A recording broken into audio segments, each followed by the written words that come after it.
So today we've got the new MacBook Pro 13-inch for 2020.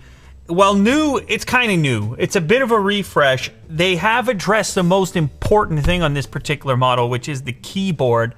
I don't know if you guys have been following the saga here on the channel, I presume so, but Apple has had some difficulty with their low-profile keyboards on laptops for a while now.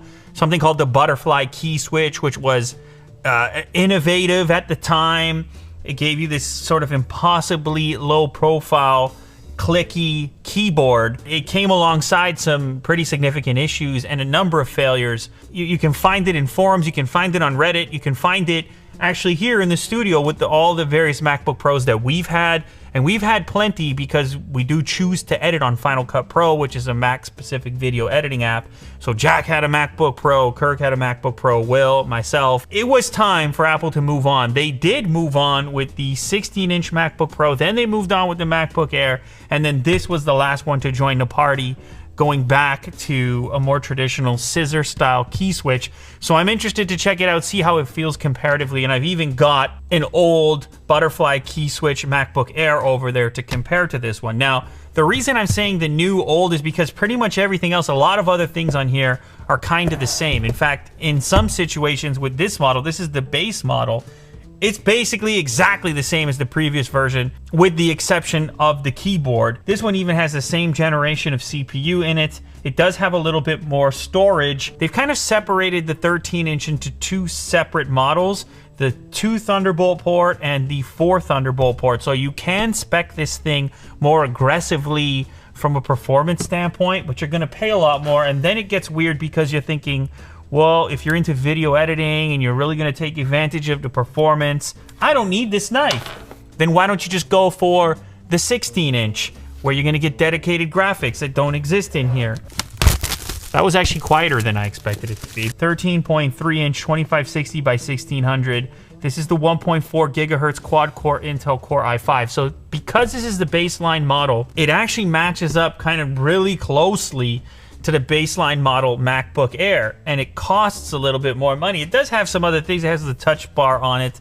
It has a little bit more performance considering it is a quad core, but there's a lot of overlap there, and it's hard to figure out which one to suggest if somebody is in the Mac camp and has to be on an Apple laptop. That said, if you're willing to step over to the PC side, you can get something in this exact price range with a newer CPU and a better screen to body ratio. So obviously the options expand substantially if you're willing to do that. 256 gigs of storage, so that doubled up. 8 gigs of 2133 megahertz DDR3 memory. That's another area where if you step up, that can change. And 2 Thunderbolt 3 ports instead of 4. FaceTime HD camera. Kind of unfortunate that Apple is still using these super low res, low quality webcams. And it's especially apparent right now because everyone's doing so much conferencing on their laptops, Zoom and all the rest of it. Okay, so the benefit with the 13-inch here is obviously portability over the 16-inch MacBook Pro. And if you want to get the performance closer to the 16-inch, you can spec this thing up to, well, a lot of money. To definitely 16-inch territory. You can get a lot more CPU performance out of it in a configuration like that. You get the extra Thunderbolt ports, but you're still stuck with integrated graphics, which I don't know if that's going to make a lot of sense for creative professionals, people who work in video editing and so on, but you can spec it like that if you absolutely need the portability over the 16-inch. Now, I do want to do a quick comparison. So I have the lineup here. This is the new 13. Here is the Air. I mean, you can see those are... It's not much difference. It's not much difference in weight. Obviously, the remaining dimensions are almost identical because they're both 13-inch laptops. There's a lot of overlap here. What can I say? I don't know. This one gives you a little bit more performance if you want it. But like I said, if you want to go crazy performance, if you want to get up closer to $2,000, then probably the 16-inch is going to make more sense. When you go to the 16-inch, though, you definitely have a bigger footprint. If you travel, that's going to take up a lot more space. It's substantially heavier. It weighs more when it's sitting on your lap. The dream would be a 13-inch where they could slam some dedicated graphics in there. That would be really nice, because then it would, I think, be a valid alternative to the 16, even at a similar price point. Also, inside the package, we have our Type-C cable, paperwork, stickers, and whatnot from Apple, and you have their charge brick, which for this model is a 61-watt USB Type-C charge brick. So we open this up. Of course, you have the display protected. We peel that baby. And this is the nice thing. The MacBook boots up right away as you lift the lid. You got to appreciate that. So there's the new keyboard straight away. Essentially, this new keyboard, the old scissor mechanism, it's like Apple going back to their old laptop keyboards. And what that means is more key travel. I was speaking to Willie Doo. He apparently loves the butterfly key switch, even though any type of crumb is going to render the laptop completely useless, as we've seen in the past.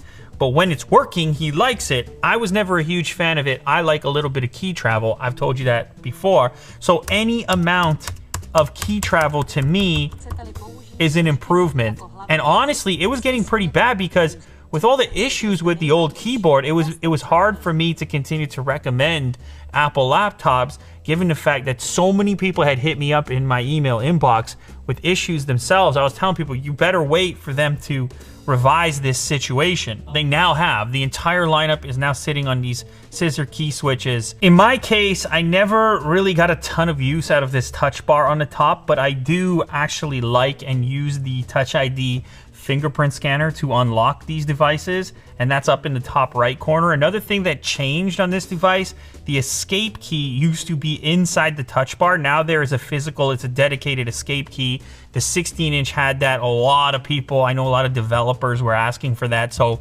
that's back in the 13. That's gonna make some people happy. A lot of people had been hoping for a different type of display setup.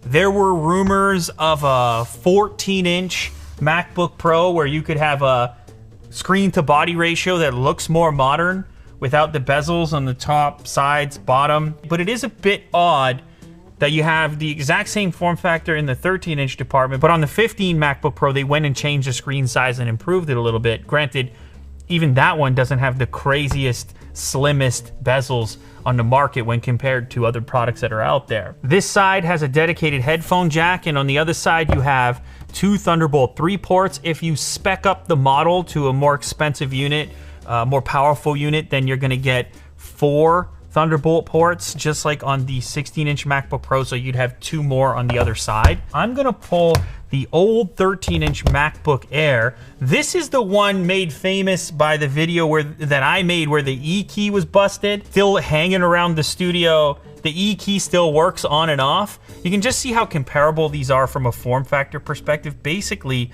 identical. The MacBook Air, you don't have the touch bar. That could be a plus minus depending on the individual, to be honest. Some people like the touch bar, see it as an improvement. Some people wish they just had those extra keys there. You'll also see a difference where the directional keys are. On this unit, in the old keyboard, you had bigger side buttons to go left and right. And on the new keyboard, they go back to a half size, as you can see there. Also, the Touch ID button has grown a little bit, and it has a matte finish instead of a glossy one. The Air does dive down a little bit in the front, so you get a lower deck where your wrists rest, making it, I don't know, maybe a slightly better typing experience with a bit of an angle to it, but it's very marginal. The quick brown. These keys seem ever so slightly larger. Am I crazy? They might be. The quick brown. So they have a kind of thud. This was the last generation of butterfly key switches, as Apple was hanging on to that technology tightly. It was supposed to be innovative, the future of keyboards. Obviously not the case. All kinds of problems with it, and they probably should have given up on it sooner.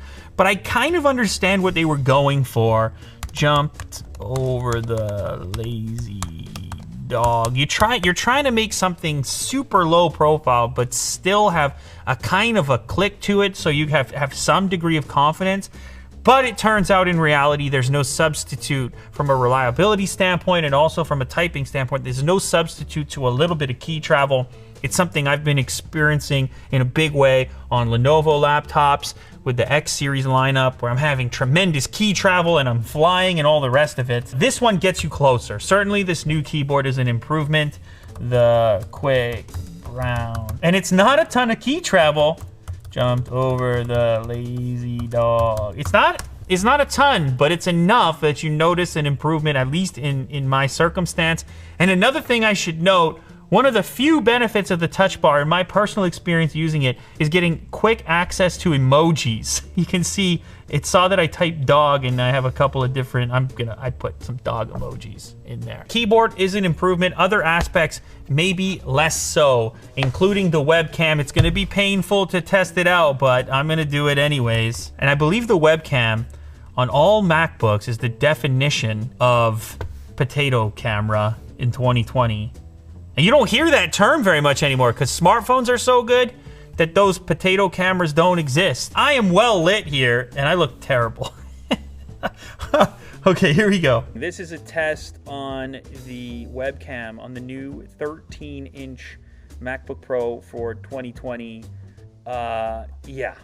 I mean, it'll work. I can jump on a Zoom. I can talk, I can live, but I don't know what it is. You have a huge bezel. You have a giant forehead at the top too. Is that the camera we're working with? I guess so. It's not a priority to Apple. I've seen many people rant and rave about this, but this is what we're working with.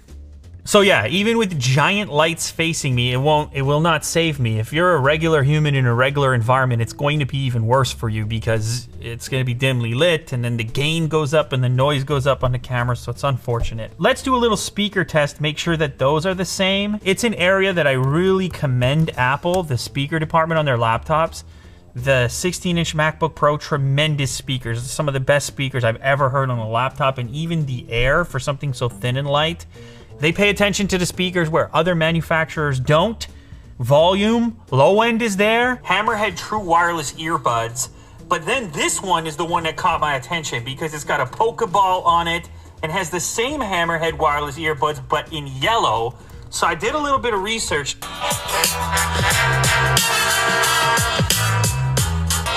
Yeah, I don't know. I might have to say, honestly, I might have to say Apple is doing the best job in the game on laptop speakers, and no one else. People aren't paying attention enough.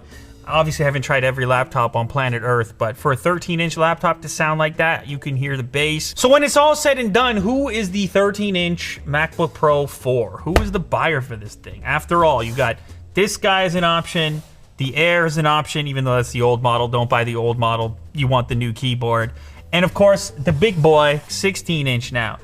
I think for creative professionals, this one is going to be the catch-all just because it has the dedicated graphics. And by the time you spec this one properly to a new chip with some RAM in it and some decent storage, you're in this territory anyways. Then on the flip side, if you're just a student, you need the base level stuff, you can hop into this MacBook Air for like $1,000 and call it a day, and it's gonna do most of what you need. Maybe it's a person who wants to dabble a little bit in the creative goods, but is mostly a student / web browser and needs to move the thing around a lot. These are your choices, live with it, or move somewhere else where you feel like you have greater options. I think the unfortunate part is that it would be really nice to see what Apple can do in the more aggressive screen to body ratio laptop competition that's out there on the PC side. The portability thing increases around the board. The butterfly keyboard is dead. It took Apple a while, but at least we're living in that reality now. My experience with the 16-inch is that this new one is a lot more reliable. This one hasn't failed. No one sent me an email of this one failing so far. And now the 13-inch joins the old school scissor key switch party. Scissor key switches, a little bit of travel. We need to figure out those webcams though. Come on, Apple, let's figure it out. 1080p, 4K webcams. I might want to actually zoom somebody if that. Maybe it's better they don't see me full resolution. I don't know.